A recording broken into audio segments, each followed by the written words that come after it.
Hello नमस्कार दोस्तों, मैं आपका अपना दोस्त अशोक और आप देख रहे हैं आपका अपना यूट्यूब चैनल नॉलेज मंत्रा। तो दोस्तों आज की वीडियो में हम बात करने वाले हैं हरियाणा में निकली सरकारी नौकरी पर। तो दोस्तों इसके अंदर कुल 120 पद है। तो दोस्तों इस वीडियो में मैं आपको पूर्ण रूप से बताऊंगा कि ये जो भर्ती निकली हुई है किस डिपार्टमेंट में निकली हुई है और इसके लिए क्या एज क्राइटेरिया है और क्या क्वालिफिकेशन इसके लिए मांगी गई है। तो दोस्तों कृपया करके इस वीडियो को अंत तक जरूर देखिएगा। तो चलिए दोस्तों स्टार्ट करते हैं आज की इस वीडियो को।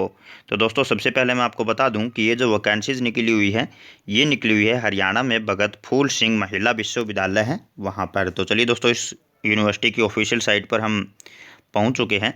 तो सबसे पहले आपको ये ऊपर पॉपअप शो हो रहा होगा, यानी कि ये लिंक जॉब ओपनिंग का। तो ये देखिए, तो इस पर हम क्लिक कर लेते हैं क्योंकि जो इन्फॉर्मेशन है यहीं पर हमें मिलने वाली है। तो ये देखिए दोस्तों एडवर्टाइजमेंट दिया हुआ है यहाँ पर, और for various non teaching post in the university along with application form.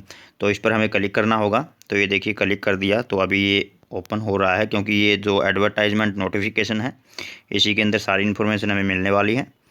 तो ये देखिए दोस्तों भगत फूल सिंह महिला विश्वविद्यालय के अंदर नॉन टीचिंग स्टाफ की भर्ती निकली हुई है और जिसके लिए हम आवेदन कर सकते हैं ऑनलाइन 7 फरवरी 2019 से पहले पहले, क्योंकि इसकी अंतिम तिथि रहने वाली है शाम 5 बजे तक। ओके, तो अभी हम डिस्कस करते हैं कि ये किन पदों पर भर्ती निकली हुई है। तो ये देखिए दोस्तों कंट्रोलर एग्जामिनेशन के लिए 1 पद है यहाँ पर, लाइब्रेरियन के लिए 1 पद हैं। आगे ज़्यादा भी पद आपको मिलने वाले हैं क्योंकि छोटी वैकेंसीज के ज़्यादा पद हैं और जो बड़ी पदों पर वैकेंसीज हैं उनके कम पद हैं। लाइब्रेरियन का 1 पद है, फाइनेंस ऑफिसर का 1 पद है, एग्जीक्यूटिव इंजीनियर का 1 पद है दोस्तों। और इसके अंदर आप पे स्केल देख रहे हैं कि 1,44,200 से 2,18,000 तक का यहाँ पर रखा गया है। 1,91,000 तक का काफ़ी यानी कि ज़्यादा पे स्केल यहाँ पर रखा गया है।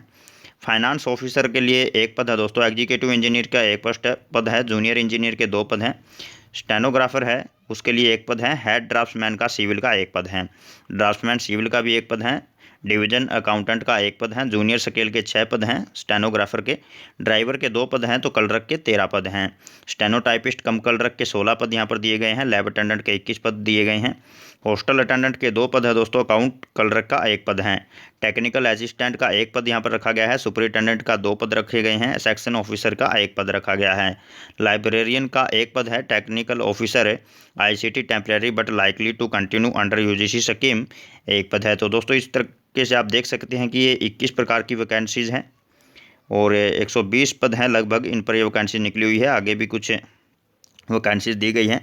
तो इसका एक रीजनल सेंटर है इस यूनिवर्सिटी का लूला अहिर रेवाड़ी के अंदर, तो इनमें भी ये वैकेंसीज निकली गई हैं। तो देखिए असिस्टेंट रजिस्ट्रार का 1 पद है यहाँ पर, कंप्यूटर असिस्टेंट का 1 पद है, सर सीनियर लाइब्रेरी असिस्टेंट है ये, इसका भी 1 पद है, लाइब्रेरी अटेंडेंट का 1 पद है, टेक्निकल असिस्टेंट का भी 2 पद हैं, असिस्टेंट के 2 पद हैं, क्लर्क कम डीईओ यानी कि डाटा एंट्री ऑपरेटर के 4 पद यहाँ पर रखे गए हैं, सुपरिटेंडेंट का 1 पद है।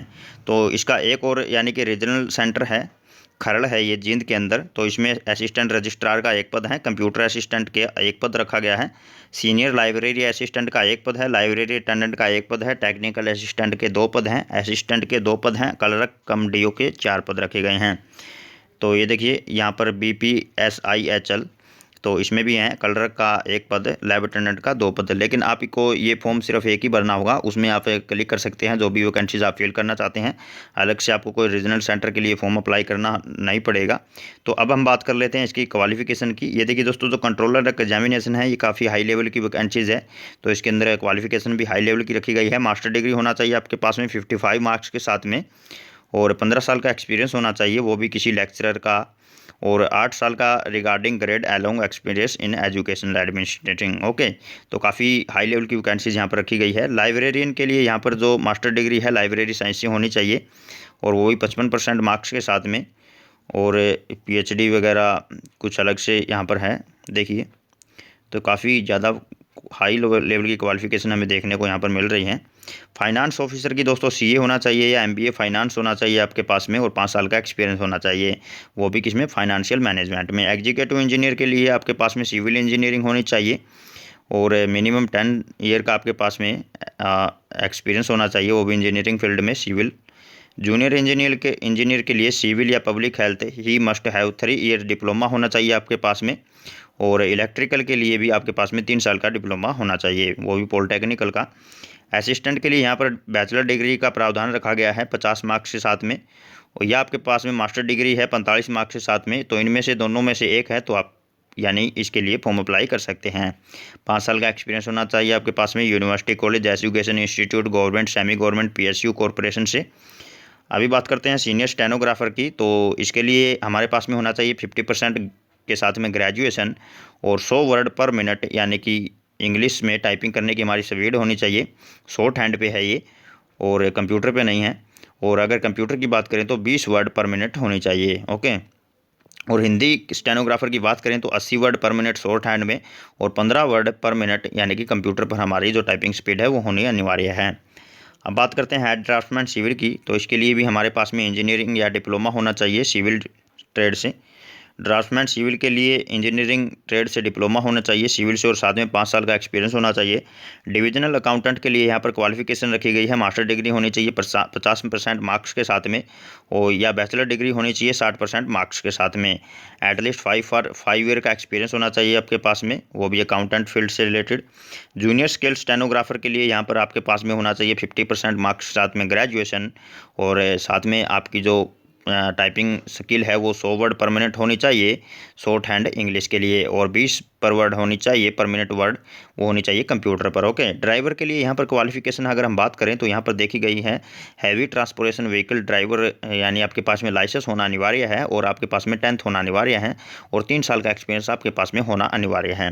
क्लर्क की अगर हम बात करें तो आपके पास में ग्रेजुएशन होना चाहिए 50% मार्क्स के साथ में। The candidates required to qualify written test as well as computer, यानी कि आपके पास में कंप्यूटर नॉलेज होनी चाहिए और कंप्यूटर का एक से यहाँ पर टेस्ट होने वाला है जो कि कंप्यूटर नॉलेज से रिलेटेड होगा, तो वो भी आपको क्लियर करना पड़ेगा यहाँ पर। स्टेनोटाइपिस्ट कम क्लर्क के लिए यहाँ पर एटलीस्ट फर्स्ट क्लास ग्रेजुएशन होना चाहिए, यानी फर्स्ट क्लास की अगर हम बात करें तो 60% के साथ में, और आपकी जो 80 पर वर्ड मिनट की यानी कि शॉर्ट हैंड पर टाइपिंग होनी चाहिए और 15 वर्ड पर मिनट होनी चाहिए आपकी कंप्यूटर पर टाइपिंग। ओके। लैब अटेंडेंट की अगर हम यहाँ पर बात करें तो +2 होनी चाहिए आपके पास में साइंस से और वो भी 50% मार्क्स के साथ में। हॉस्टल अटेंडेंट की बात करें तो हम यहाँ पर +2 पास ही होना अनिवार्य है, सिंपल सी क्वालिफिकेशन है ये। अब हम बात करते हैं अकाउंट क्लर्क की, तो इसके लिए आपके पास में बीकॉम होना चाहिए फर्स्ट डिवीजन के साथ में, यानी कि फर्स्ट डिवीजन की अगर हम बात करें तो आपके पास में यानी कि 60% के साथ में बीकॉम होना अनिवार्य है। Proficiency in use of computer suitable test में be conducted to shortlist candidate for the interview. Okay. यानी कि उसको प्रेफरेंस दी जाएगी जिसको कंप्यूटर की थोड़ी बहुत जानकारी होगी। टेक्निकल क्योंकि इंटरव्यू के दौरान ये जानकारी पूछी जाएगी। टेक्निकल असिस्टेंट के लिए आपके पास में अगर क्वालिफिकेशन की बात करें तो आपके पास में 3 ईयर का डिप्लोमा होना चाहिए पॉलिटेक्निकल का या टेक्निकल बोर्ड से CSC IT कुछ भी, यानी कि BSc या BSc है कंप्यूटर साइंस से तो भी चल जाएगी। सुपरिटेंडेंट के लिए मास्टर डिग्री होना अनिवार्य है 50% मार्क्स के साथ में, या बैचलर डिग्री है आपके पास में 60% मार्क्स के साथ में और 5 साल का एक्सपीरियंस है, ऑफिस एक्सपीरियंस एज असिस्टेंट है from the university, college, education institute, government, semi government से, तो आप इस फॉर्म को अप्लाई कर सकते हैं। सेक्शन ऑफिसर HRDC के लिए आपके पास में बैचलर डिग्री होना चाहिए 60% मार्क्स के साथ में, या आपके पास भी मास्टर डिग्री है 50% मार्क्स के साथ में, तो भी आप इस फॉर्म को अप्लाई कर सकते हैं। अभी बात करते हैं लाइब्रेरियन की, तो MLib होना चाहिए यानी कि मास्टर ऑफ लाइब्रेरी 50% मार्क्स के साथ में, और साथ में होनी चाहिए आपको कंप्यूटर की नॉलेज और होना चाहिए आपके पास में 5 साल का लाइब्रेरी एक्सपीरियंस। अब बात करते हैं टेक्निकल ऑफिसर की, तो ME MTech CSC IT 60% होना चाहिए। तो दोस्तों ये काफ़ी हाई लेवल की क्वालिफिकेशन रखी गई है। असिस्टेंट रजिस्ट्रार के लिए अगर हम बात करें तो मास्टर डिग्री होनी चाहिए, गुड उसका कम्युनिकेशन स्किल होना चाहिए, 50% मार्क्स के साथ में होनी चाहिए और कुछ एक्सपीरियंस उसके पास में होना अनिवार्य है। कंप्यूटर असिस्टेंट की अगर बात करें तो BSc होना चाहिए कंप्यूटर साइंस से, 3 साल का डिप्लोमा हो तो वो भी चल सकता है 60% मार्क्स के साथ में। सर सीनियर लाइब्रेरी असिस्टेंट की अगर बात करें तो master of library and information science होनी चाहिए 50% मार्क्स के साथ में, और PGDCA और इक्विवेलेंट डिप्लोमा या डिग्री होनी अनिवार्य है आपके पास में। लाइब्रेरी अटेंडेंट की अगर हम बात करें तो आपके पास में +2 होना चाहिए 60% मार्क्स के साथ में, neat handwriting of Hindi and English. ठीक है। अब कलरक कम DO की अगर बात करें यानी कि डाटा एंट्री ऑपरेटर, तो आपके पास में 50% के साथ में ग्रेजुएशन होना चाहिए और आपकी जो कंप्यूटर की नॉलेज होनी चाहिए, साथ में आपकी कंप्यूटर टाइपिंग स्पीड भी अच्छी होनी चाहिए। तो दोस्तों ये इन्फॉर्मेशन थी जो कि महिला फूल सिंह महिला विश्वविद्यालय यूनिवर्सिटी में कुछ वैकेंसीज निकली हुई हैं उनसे रिलेटेड। तो ज़्यादा उम्मीद करता हूँ कि दोस्तों इसमें जो क्वालिफिकेशन मांगी गई है वो हाई लेवल की मांगी गई है, बट फिर भी मैंने वीडियो बना दी क्योंकि किसी के पास में अगर ये क्वालिफिकेशन है तो उसके लिए ये वीडियो एक यानी कि कारगर साबित हो सकती है। तो उम्मीद करता हूँ दोस्तों कि इस वीडियो से आपको कुछ ना कुछ जानकारी अवश्य मिली होगी। तो साथ में हम भूल गए कि इसकी जो फीस है वो क्या रहेगी। तो दोस्तों ये जो बैंक ड्राफ्ट से आप इसकी पेमेंट कर सकते हैं या ऑनलाइन भी कर सकते हैं। जनरल कैटेगरी के लिए यहाँ पर रहने वाली है 500 रुपये और एक SC/BC के लिए यहाँ पर रहने वाली है 125 रुपये। तो दोस्तों अगर आप हमारे चैनल पर नए हैं तो कृपया करके चैनल को सब्सक्राइब कर लें, क्योंकि जब भी हमारे पास में किसी जॉब या किसी अन्य फील्ड से रिलेटेड कोई भी लेटेस्ट न्यूज़ आती है तो हम उसी समय आपको वीडियो के जरिए प्रोवाइड करवा देते हैं। तो आज के लिए इतना ही था दोस्तों, धन्यवाद। भगवान करे आपका दिन शुभ हो।